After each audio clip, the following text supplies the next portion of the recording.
Alu, what is our fourth main topic today?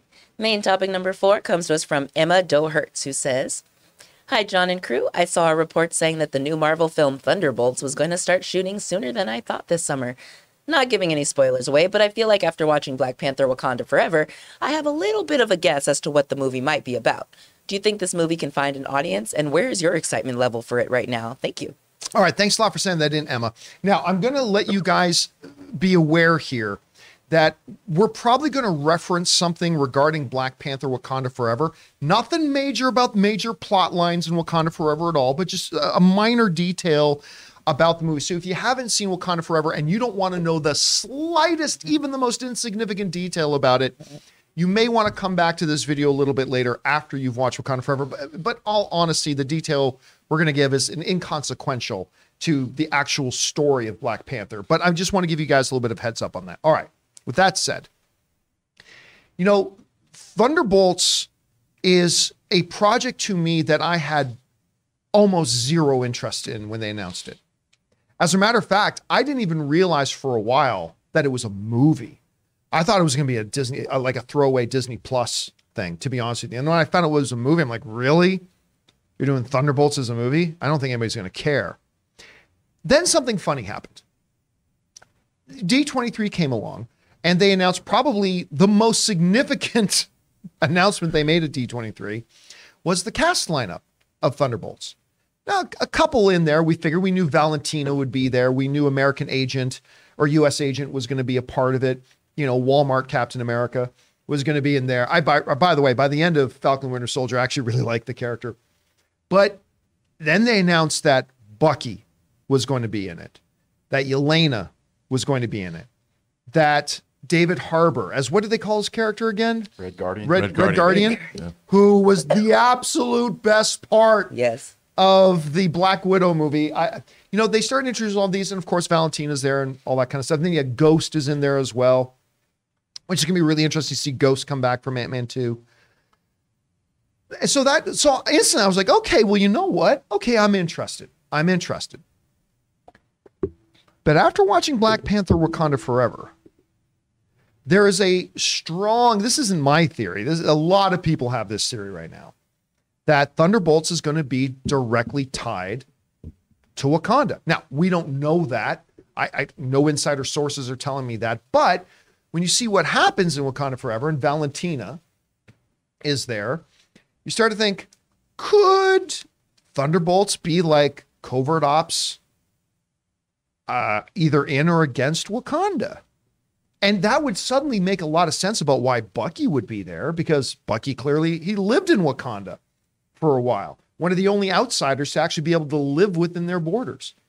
So that makes it all fascinating. So whereas a piece of news coming around saying, hey, guess what? This summer they start shooting this thing, to me would have been throwaway. But after hearing the cast announcement in this, especially the David Harbour's Red Guardian, like, I'll be honest with you, I would watch an entire Disney Plus series about David Harbour's Red. You give me a Disney Plus series that is 6 episodes of 1 4-hour dinner at a diner between M'Baku and Red Guardian, and it's just 6 episodes of the two of them talking together. I'm in. I will watch the shit out of that show. But I love this character, Red Guardian. But now after seeing Black Panther Wakanda Forever, I'm actually like, okay, if there is a tie-in there, I'm going to be really fascinated. Anyway, Rob, they're saying this movie is going to be going into production this summer. What stands out to you? Well, first of all, it's brilliant because now you have a team film where let's call it the pay isn't so expensive.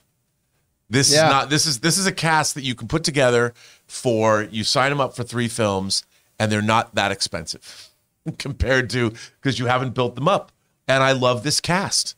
I love the cast too. This, whether you're talking, you know, this to me is like, I think of it as Marvel's Expendables or whatever. I love this cast. And I'll tell you something else. I bet it's not just Wakanda. Look, at the end of this movie, you have 2 technologically advanced nations on Earth. Let's not go into too many details about Wakanda Forever. Well, no, but but everyone knows Talokan. Yes, Talokan's there, Wakanda's there. And you've got now 2. Well, what if they decide to create some alliance? I'm not saying that they're going to, and you don't really have necessarily any indication of that. But what if they did? You've got these two countries that are now on Earth. How does the world deal with that? What if Wakanda and Talokan said, you know what? Enough of your BS. We're stepping in. We're taking over. Isn't that enough of a threat, a potential threat? Like, what if the Chinese and the Russians were to do that now? We don't know. And by the way, this isn't necessarily in the movie, but I'm just saying, I mean, it's not in Wakanda Forever, but what if they, like, I could see it moving forward. That's a threat, or at least a perceived threat. I think that's interesting, and that's why you have a covert group of people like, well, we got to destabilize this from happening. I mean, it could be really, I'm just thinking in geopolitical Tom Clancy terms. I think that'd be cool. I mean, I don't know if it's going to happen, but I like that idea.